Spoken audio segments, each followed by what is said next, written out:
In the book of Revelation, we discovered kind of a timeline of how things are going to happen. That judgment begins with God's house, and we know that after that judgment has taken place and the resurrection has taken place, that judgment will then shift to the wicked. But in Revelation, he doesn't go into great detail about what that judgment on the wicked is going to look like.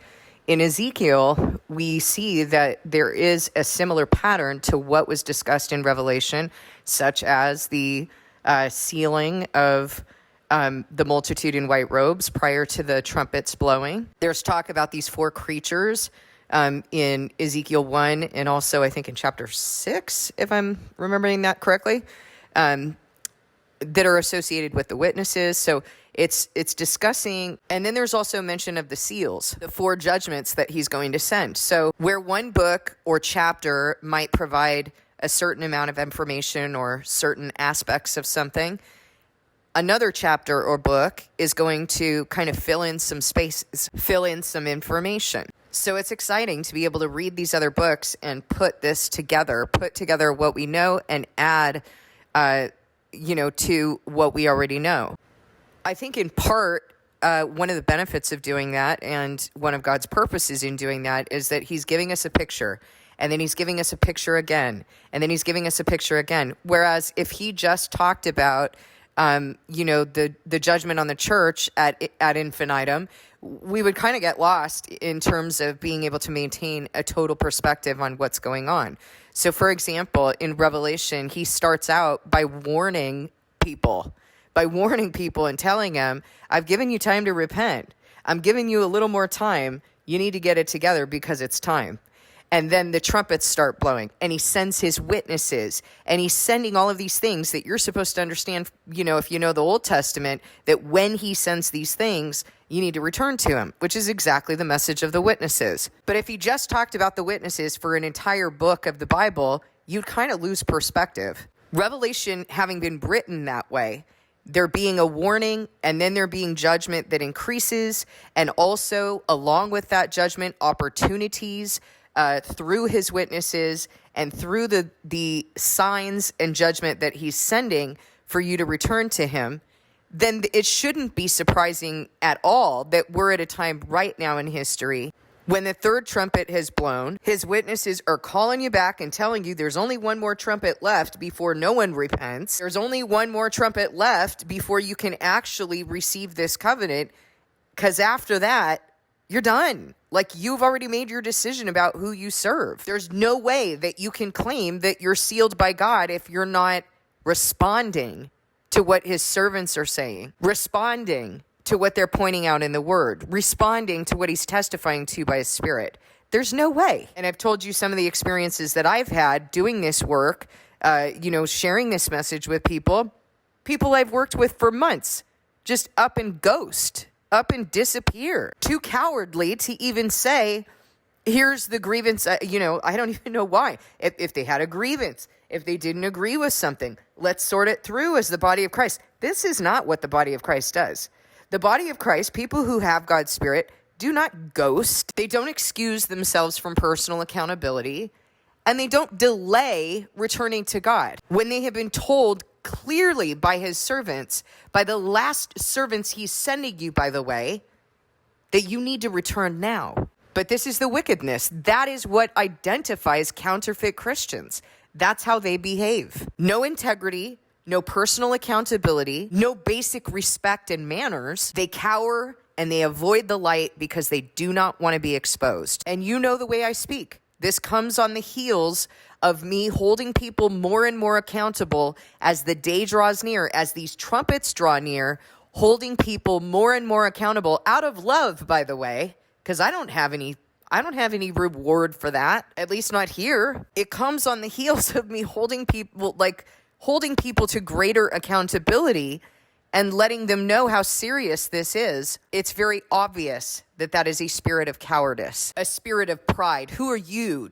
Who are you, Carrie, to speak that way to me, to expose me? It's not my work. It's not my message. What I did a few weeks back is I held people accountable in the assembly because everyone in the assembly was just going along with something that I had discerned with God, and no one had discerned it for themselves.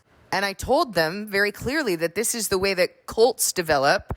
And if you came from counterfeit Christianity, you should have examined yourself by now to understand that this is the very thing that got you in trouble to begin with. This is the very thing that caused you to follow after false teachers and false prophets. And I'm not going to have that on my head. People got upset. People got upset that I was holding them accountable for something that could be the very thing that decides whether they're going to live or die. How dare I care about their life? And they ghosted. That's where we're at. Let's go to Ezekiel 29. The book of Ezekiel has already begun talking about the judgment that was coming on God's church.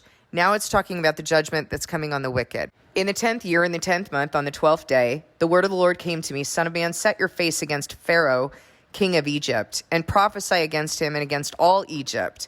Speak to him and say, this is what the sovereign Lord says. Okay, I want to just remind you that in Revelation, when the witnesses are killed, there's something that's mentioned about Egypt. And the thing that's mentioned about it is that they are killed on the same hill where also their Lord was killed, figuratively called Sodom and Egypt. If you want to know the sins of Sodom and Egypt, then you read about Sodom and Egypt. But here we're about to read about the sins of Egypt and what God might mean about the witnesses being killed on that hill. I want to also remind you that a hill is a power. A mountain is a power. So when they say that the Lord was killed on that hill, what are they saying? You're a hill. You're part of a hill of Mount Zion. What is the hill that these guys are on? If you're on a hill that belongs to God, they're on a hill that belongs to Satan. This is what the sovereign Lord says. I am against you, Pharaoh, king of Egypt. You great monster lying among your streams. You say the Nile belongs to me. I made it for myself. But I will put hooks in your jaws and make the fish of your streams stick to your scales. I will pull you out from among your streams with all the fish sticking to your scales. I will leave you in the desert, you and all the fish of your streams. What are the fish?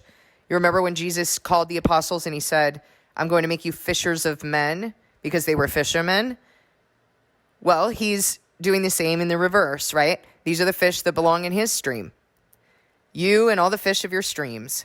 You will fall on the open field and not be gathered or picked up. I will give you as food to the beasts of the earth and the birds of the sky. Then all who live in Egypt will know that I am the Lord. You have been a staff of reed for the people of Israel.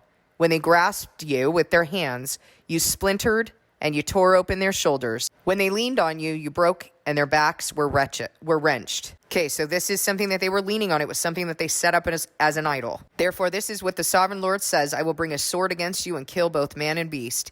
Egypt will become a desolate wasteland. Then they will know that I am the Lord. Okay, so what we know of Egypt, we know that they worshipped many false gods. We know that they set up gold and all kinds of, worthless things to God. Idolatry, idolatry, idolatry. You hear the spirit of self-idolatry here in this attitude of, the Nile belongs to me. I made it for myself. God's sort of mocking them because obviously God made everything and everything belongs to him. So he's sort of mocking there. And he's talking about those who also relied on Egypt. You have been a staff of reed for the people of Israel. When they grasped you with their hands, you splintered and you tore open their shoulders. When they leaned on you, you broke and their backs were wrenched. Think about this, okay, with the Catholic Church. Think about that. Think about all of the idolatry and the gold and the luxury she gives herself. And when the people, it's sort of absurd because she needs the people more than the people need her. She's certainly not giving anything good to the people. And when they lean on her, all she does is break open their shoulders, wrench their backs. There's no reward. There's no blessing. They're handed over to the spirit they've chosen. Therefore, this is what the sovereign Lord says. I will bring a sword against you and kill both man and beast. Egypt will become a desolate wasteland. Then they will know that I am the Lord. Because you said, the Nile is mine, I made it. Therefore I am against you and against your streams. And I will make the land of Egypt a ruin and a desolate waste from Migdol to Aswan, as far as the border of Cush. The foot of neither man nor beast will pass through it. No one will live there for 40 years. I will make the land of Egypt desolate among devastated lands, and her cities will lie desolate 40 years among ruined cities. And I will disperse the Egyptians among the nations and scatter them through the countries. Yet this is what the sovereign Lord says. At the end of 40 years, I will gather the Egyptians from the nations where they were scattered. I will bring them back from captivity and return them to Upper Egypt, the land of their ancestry. There will be a lowly kingdom. It will be the lowliest of kingdoms and will never again exalt itself above other nations. I will make it so weak that it will never again rule over the nations. Egypt will no longer be a source of confidence for the people of Israel, but will be a reminder of their sin in turning to her for help. Then they will know that I am the sovereign Lord. Okay, so what we can gain from understanding, in the 27th year, in the first month, on the first day, the word of the Lord came to me. Son of man, Nebuchadnezzar, king of Babylon, drove his army in a hard campaign against Tyre. Every head was rubbed bare and every shoulder made raw. Yet he and his army got no reward from the campaign he led against Tyre. Therefore, this is what the sovereign Lord says. I'm going to give Egypt to Nebuchadnezzar, king of Babylon, and he will carry off its wealth. He will loot and plunder the land as pay for his army. I will give him Egypt as a reward for his efforts because he and his army did it for me, declares the sovereign Lord. On that day, I will make a horn. Okay, a horn. Let's see the little footnote right here. I'm guessing it means a strength. Yep. Horn here symbolizes strength. On that day, I will make a horn grow for the Israelites, and I will open your mouth among them. Then they will know that I am the Lord. Okay, so you have the symbolism that points forward. Obviously, this is something that God did with Egypt and then handed over power to Nebuchadnezzar, to Babylon. That's the reason why when we are going through Daniel, for example, the book of Daniel, and we go through Daniel 2, and then we go through Daniel 7, the kingdoms that are mentioned don't begin with Egypt. They begin with Babylon. Why do they begin with that? Because in Daniel 2, when Nebuchadnezzar has that dream of the statue, Daniel tells him the head of gold is you. So we know that it's beginning with the kingdom of Babylon. But if there was another, I don't know, a hat on that statue, or if we were going back into the different the kingdoms that were in power prior to Nebuchadnezzar, then what would we say? We would include Egypt. For the sake of understanding what's written in Revelation, we want to use this as an example. We want to understand what was done to Egypt. What was Egypt's sin? Why is why is God making Egypt an object of ridicule to the Israelites so that they remember their sin, so that they remember that they were relying on Egypt at one time? Now, that's supposed to be an example to us. I mean, a lot of times we look at what the Israelites do and we think, man, that's just dumb. Do you realize how dumb we are at this point in history? We've had this many examples, and why are we in the situation we're in? We were even told ahead of time, this is what's going to happen to you. The Israelites weren't told ahead of time all of the things that were going to happen. They were told some, but we've been painted a picture. We've been given examples. And as time goes on, we seem to think that we are more and more evolved and more intelligent. We are the most unintelligent people who have ever walked this earth. Chapter 30. The word of the Lord came to me, Son of man, prophesy and say, this is what the sovereign Lord says. Wail and say, alas for that day, for the day is near. The day of the Lord is near, a day of clouds, a time of doom for the nations. A sword will come against Egypt, and anguish will come upon Cush. When the slain fall in Egypt, her wealth will be carried away, and her foundations torn down. Cush and Libya, Lydia, and all Arabia, Cub, and the people of the covenant land will fall by the sword along with Egypt. This is what the Lord says. The allies of Egypt will fall, and her proud strength will fail. From Migdol to Aswan, they will fall by the sword within her, declares the sovereign Lord. They will be desolate among desolate lands, and their city will lie among ruined cities. Then they will know that I am the Lord when I set fire to Egypt, and all her helpers are crushed. On that day, messengers will go out for me in ships to frighten Cush out of her complacency. Anguish will take hold of them on the day of Egypt's doom, for it is sure to come. This is what the sovereign Lord says. I will put an end to the hordes of Egypt by the hand of Nebuchadnezzar, king of Babylon. He and his army, the most ruthless of nations, will be brought in to destroy the land. They will draw their swords against Egypt and fill the land with the slain. I will dry up the waters of the Nile and sell the land to an evil nation by the hand of foreigners. I will lay waste the land and everything in it. Now, if we're living during a time that has never before been precedented in terms of what the judgment that God is going to send. Let me ask you something. Does this give you an idea of what he might do? I will put an end to the hordes of Egypt by the hand of Nebuchadnezzar, king of Babylon. He and his army, the most ruthless of nations, will be brought in to destroy the land. They will draw their swords against Egypt and fill the land with the slain.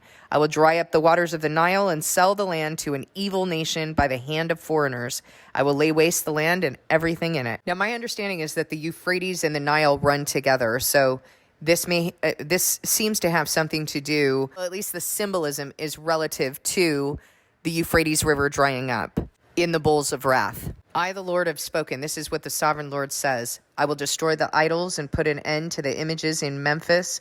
No longer will there be a prince in Egypt, and I will spread fear throughout the land. I will lay waste Upper Egypt, set fire to Zoan, and inflict punishment on Thebes. I will pour out my wrath on Pelusium, the stronghold of Egypt, and wipe out the hordes of Thebes. I will set fire to Egypt. Pelusium will writhe in agony. Thebes will be taken by storm. Memphis will be in constant distress. The young men of Heliopolis and Bubastis will fall by the sword, and the cities themselves will go into captivity.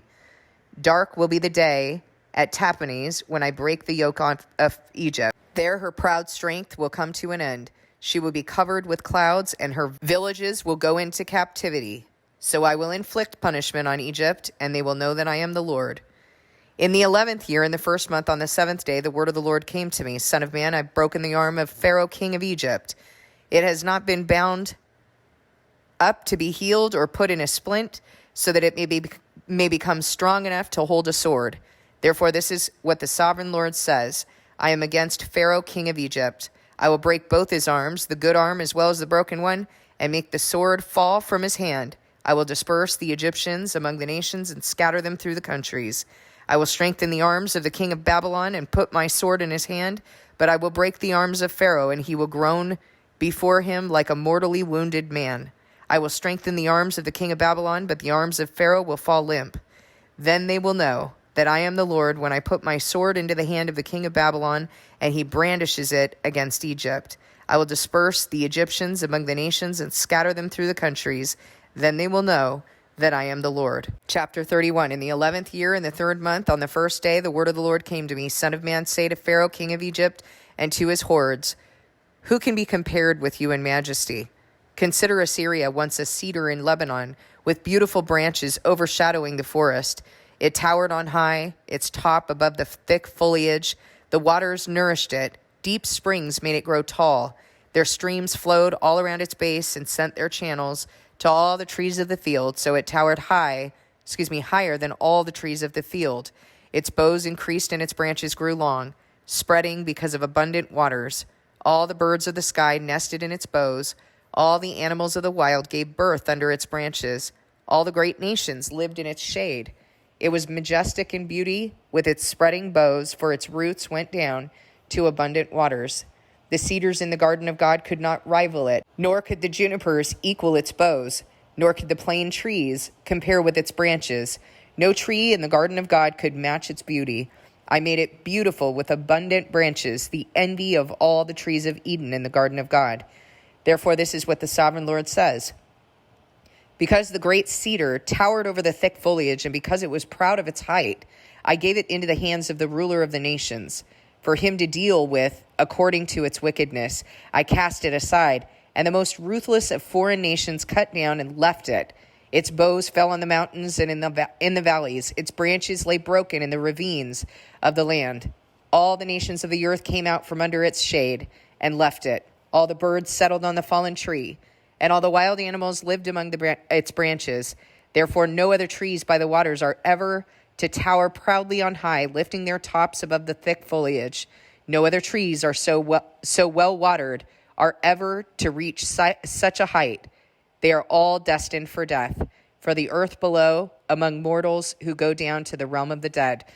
Do you see the symbolism that he's using with regard to when he was addressing Satan in a couple chapters back, when he says you were a seal of perfection, and he starts to describe this cherub that was supposed to guard the Garden of Eden, and you were blameless until evil was found in you, until wickedness was found in you.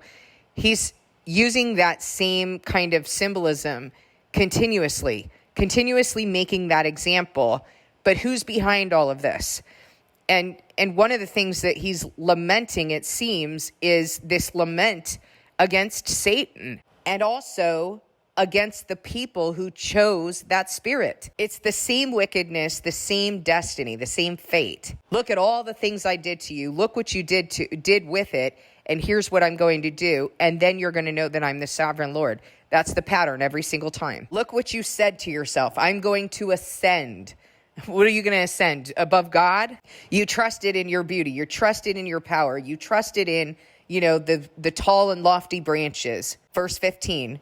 This is what the sovereign Lord says. On the day it was brought down to the realm of the dead, I covered the deep springs with mourning for it. I held back its streams, and its abundant waters were restrained. Because of it, I clothed Lebanon with gloom, and all the trees of the field withered away. I made the nations tremble at the sound of its fall when I brought it down to the realm of the dead to be with those who go down to the pit. Then all the trees of Eden, the choicest and best of Lebanon, the well-watered trees, were consoled in the earth below. They too, like the great cedar, had gone down to the realm of the dead, to those killed by the sword, along with the armed men who lived in its shade among the nations. Which of the trees of Eden can be compared with you in splendor and majesty? Yet you too will be brought down with the trees of Eden to the earth below. You will lie among the uncircumcised, with those killed by the sword.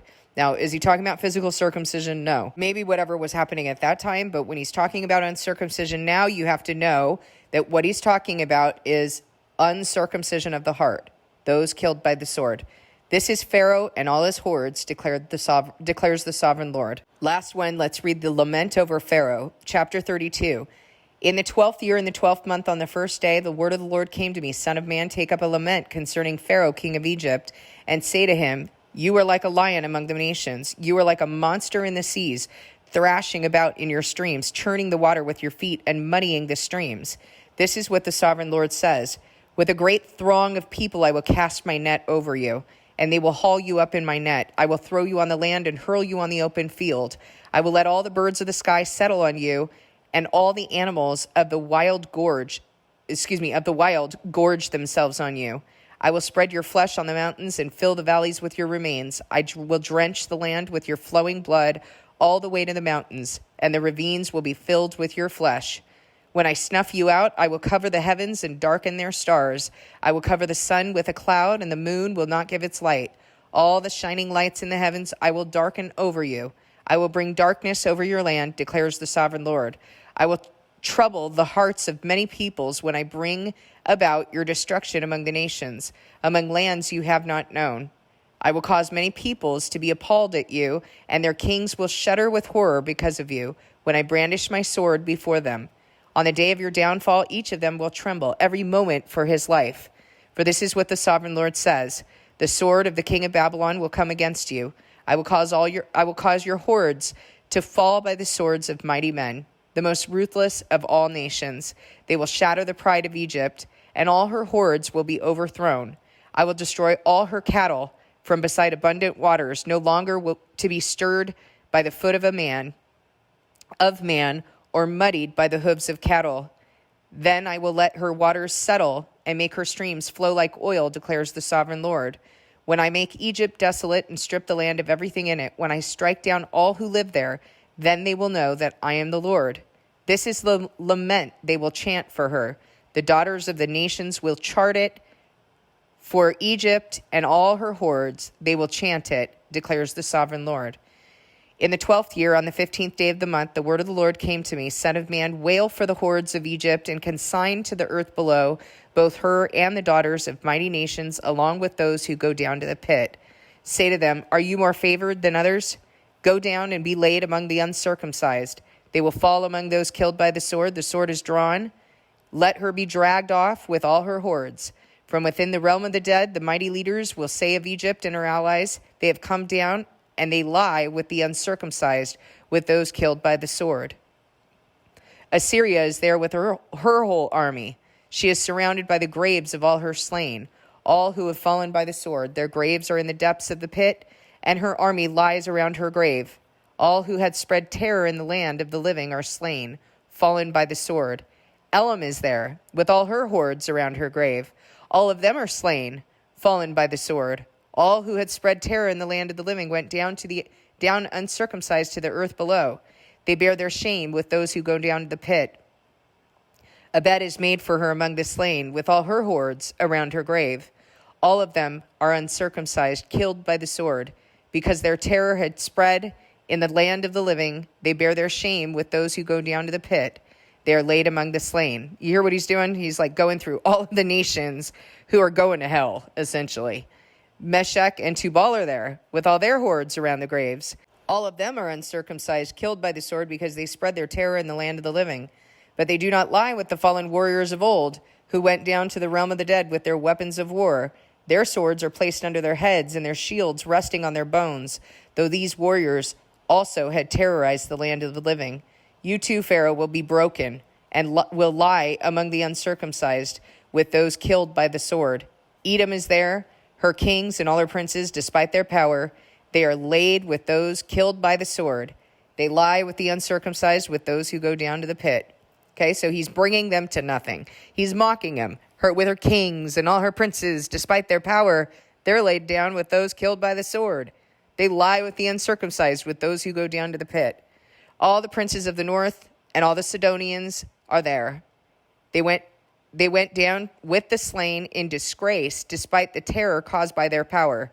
They lie uncircumcised with those killed by the sword, and bear their shame with those who go down to the pit. Pharaoh, he and his army, will see them, and he will be consoled for all his hordes that were killed by the sword, declares the sovereign Lord.